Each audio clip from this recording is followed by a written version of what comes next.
Halo RBers, kali ini saya mau sharing mengenai love scamming.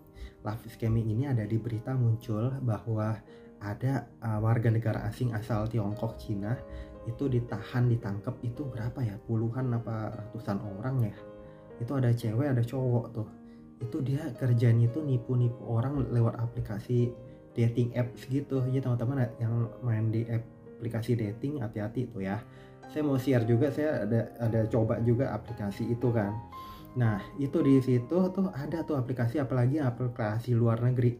Dia ada yang seolah-olah ada di daerah kita. Ada misalnya saya di Jakarta di Indonesia, nanti seolah-olah dia di Indonesia. Cuman kan kita sabar aja, kita pakai common sense biar caranya nih, biar kita nggak tertipu, nggak bertemu orang penipu. Ya udah, cara sopan ya, karena kalau kita mau flirting, kita mau sayang, suka seseorang, harus dibuktikan. Jangan asal karena kita dirayu nih, kita jadi gampang percaya sama dia. Jangan, teman-teman, nanti bisa jatuh. Jadi oke, kita jujur, kita bercerita, kita pekerjaan kita apa yang kita lakukan setiap hari. Terus kamu mengerjakan apa yang kamu kerjakan setiap hari. Nah, kemudian nih kita pelajari kalau satu orang ada yang ngaco, kita periksa, analisa ini modelnya itu begini gak nih. Nah kita lihat ini, 1 orang, 2 orang, 3 orang, 4 orang, banyak orang seperti ini, berarti itu seperti komplotan sindikat. Kemudian dari foto yang terlalu sempurna, foto yang terlalu nggak apa adanya, jadi foto yang seperti disetting atau foto yang seperti palsu gitu, teman-teman waspada lagi. Kemudian ya, kita jangan mau diperintah, apalagi kita belum kenal, kita baru kenal, terlalu terbuka, misalnya kirim foto, ini foto saya, kirim foto kamu, kayak gitu. Terlalu berani, kita periksa itu siapa, kayak gitu. Kemudian dia ngaku ada misalnya di Jakarta di Indonesia, oke.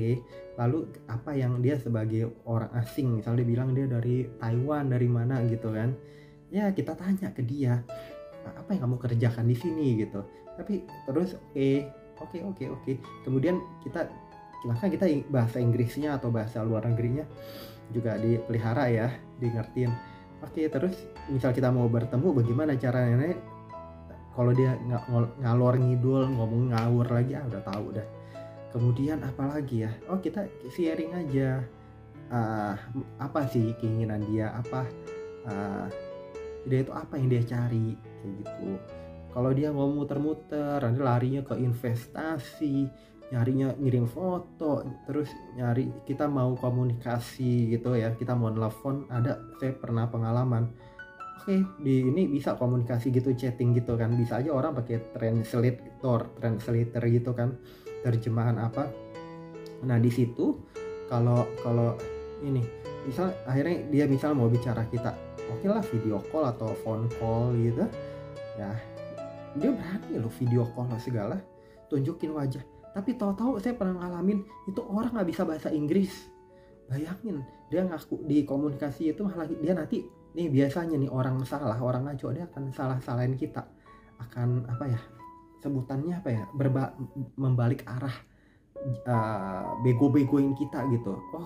Kamu kok ngomong terlalu cepat, kamu kok ngomong itu tidak menggunakan bahasa Inggris yang saya nggak mengerti. Jadi seolah-olah dia benar, kita salah, kayak gitu teman-teman.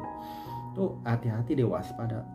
Metodenya terlalu banyak, absurd gitu, aneh, nggak wajar, kayak gitu. Itu sih yang saya mau share teman-teman.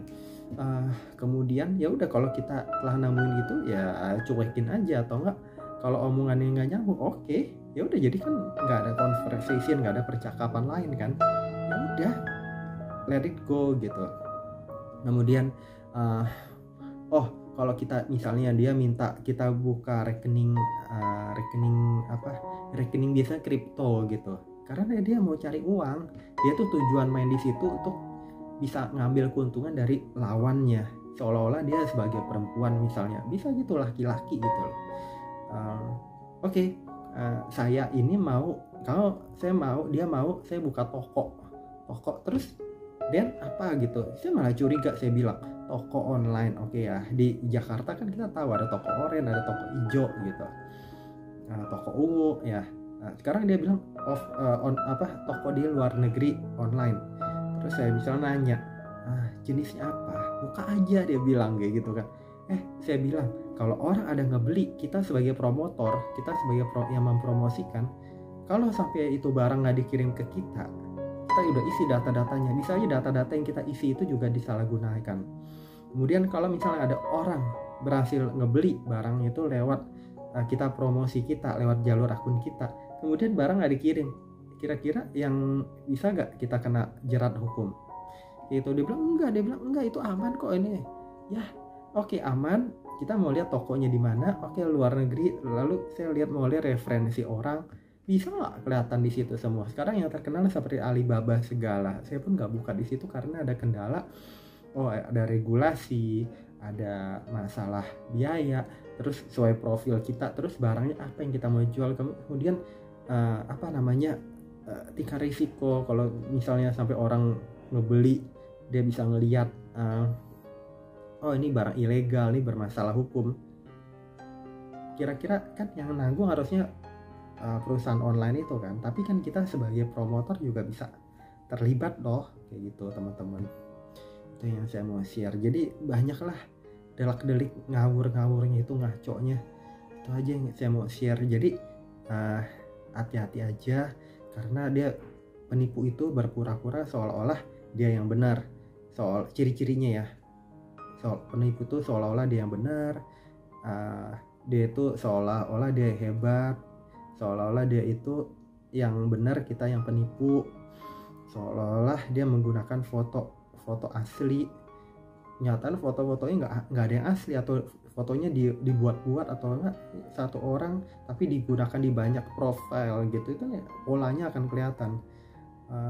Kemudian banyak sih teman-teman, kengacuan-ngacuan nggak nyambung, berbicara nggak bisa, misalnya di chatting bahasa Inggris, cuman komunikasi nggak bisa bahasa Inggris. Kemudian meminta kita membuka rekening yang nggak masuk akal. Ya, nanti kita cerita ya, dia bilang gitu. Oke, kita counter balik, lawan balik, ya kita juga punya gitu, kita paham ini, tapi itu kita pun nggak mau, nggak bermain kripto, nggak main toko itu dengan ya indikasi nanti ilegal. Itu nggak bisa dijelasin teman-teman harus pakai akal sehat aja. Dia misalnya komunikasi minta kita kirim foto juga atau apa, ngapain, siapa dia, ada pakai aja foto yang ada di profil kita gitu kan. Itu aja sih teman-teman, waspada aja deh orang-orang. Banyak orang susah, banyak orang yang mencuri, yang mau ngambil bukan miliknya kayak gitu. Semoga kita terhindar ya dari hal-hal kejahatan gitu. Semoga bermanfaat. Jangan lupa subscribe, like, share, komen. Sampai jumpa di video-video saya berikutnya. Bye bye teman-teman.